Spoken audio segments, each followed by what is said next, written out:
बताऊँगा कि फिशर में एक से ज़्यादा चीरा लग जाते हैं, नहीं लग जाते हैं। बहुत सारे मन में सवाल आते हैं कि फिशर में क्या एक ही चीरा लगता है क्या? या फिर एक से ज़्यादा 2 या फिर 2 से ज़्यादा 3-4 ऐसे लगते हैं क्या? तो आज ये क्वेश्चन है, क्वेश्चन में सवाल दूर करूँगा जिससे कि आपका दुविधा दूर हो जाएगी। तो होता क्या है जब भी आपका स्टूल टाइट आता है, जब मल टाइट आता है तो होता क्या है जब मल अगर टाइट आएगा, अगर मल टाइट आएगा तो यहाँ से जब मल एनल कैनाल से पास होके निकलेगा, एनल कैनाल से जब पास होके निकलेगा तो मोस्टली ये चीरा कहीं भी मार सकता है पूरे एनल कैनाल पे, लेकिन एनल वर्स पे मोस्टली कॉमन होता है एनल वर्स पे चीरा लगने का। जो कट लगने का चांसेस रहता है वो काफी एनल वर्स के पास रहता है, जो कि डेंटेड लाइन के बिलो होते हैं, और ये लगभग 0.8 सेंटीमीटर का एरिया होता है एनल वर्स का। ठीक है, अब ये चीरा कैसे लग जाते हैं, एक से ज्यादा क्यों लग जाते हैं? सबसे पहले कारण है तो बहुत सारी बीमारियों हैं, जैसे कि आपने सुना होगा जिन व्यक्तियों को आईबीडी रहता है, इरिटेबल बाउल सिंड्रोम, ठीक है, ये तो आईबीएस हो गया, ये आईबीडी कहते हैं, इन्फ्लामेटरी बाउल डिसीज आईबीडी बोलते हैं। जिनको आईबीडी रहता है उनमें भी बहुत ही कॉमन है। आईबीडी क्या होता है? एक प्रकार का ऑटो इम्यून डिसऑर्डर होता है जिनमें कि दो प्रकार की बीमारियां होती हैं, ulcerative colitis and Crohn's disease.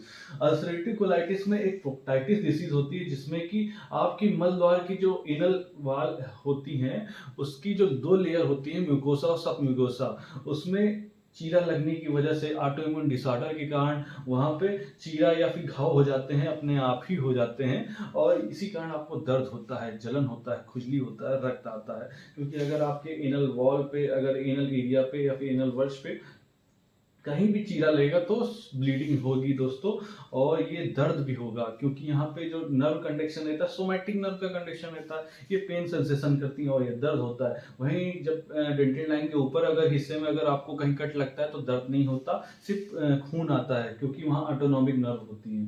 तो इसी प्रकार जब मल्टीपल चीरा लग जाते हैं तो ऐसे घाव दिखते हैं, जैसे देख रहे हैं एक 6 पे है, 12 पे है, इधर 1 पे है, इधर लगभग 11 पे है, ऐसे यहाँ पे ऐसे बना के मैंने दिखाया। तो ऐसे मल्टीपल चीरा लग जाता है। जिन लोगों का पेट नहीं साफ होता उनमें भी बहुत कॉमन है, जिन लोगों का हार्ड स्टूल होता है उनमें भी कॉमन है, जिन लोगों को आईबीएस जैसी बीमारी रहती, पेट न साफ होने, संग्रहणी जैसी बीमारी, irritable bowel syndrome, psychosomatic disorder होता है, जिनका हमेशा लगता है कि पेट नहीं साफ हुआ है, पेट में गुड़गुड़ाहट रहती है, या फिर खाने के बाद लैट्रिन जाते हैं, या फिर उनको अल्टरनेट डेज में लूज मोशन और कॉन्स्टिपेशन रहता है। जिनको आईबीएस जैसी समस्या रहती है उनमें भी बहुत कॉमन है ये। और आईबीडी मैंने बता ही दिया है, या फिर पेट नहीं साफ होता है, या फिर उल्टा सीधा बाहर का जंक फूड ज्यादा खाते हैं, मैदे वाली चीजें ज्यादा खाते हैं, लिक्विड डाइट कम खाते हैं, ड्राई फ्रूट्स, ड्राई चीजें ज्यादा खाते हैं, या फिर ड्राई फ्रूट्स भी जैसे मान लीजिए बादाम वादाम भी होता है तो ज्यादा अगर मात्रा में लेते हैं तो क्या होता है, आपका जो आंतों में क्षमता होती है, आंतों की जो काम करने की प्रक्रिया होती है वो पानी को सोखने की होती है। जब आप ड्राई चीजें खाएंगे तो वहां पे आपका आंतों का जो जो पानी था, जो मल में पानी था, आंत एब्जॉर्ब कर लेती है, इंटेस्टाइन एब्जॉर्ब करने के कारण वो आपका जो हार्ड स्टूल होता है जिसके कारण आपका मलद्वार में चीरा लग जाता है। पहला मल मोस्टली फिकोलित होता है और ये टाइट होने के कारण आपको समस्या होती रहती है।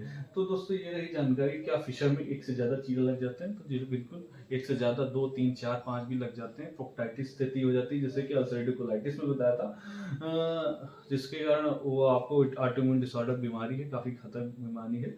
ऐसे इन सब कारण की वजह से हो जाता है फिशर। अगर आपको ऐसी समस्या तो अपने डॉक्टर से मिले, नजदीकी डॉक्टर के यहाँ, और एकदम ठीक हो जाएंगे।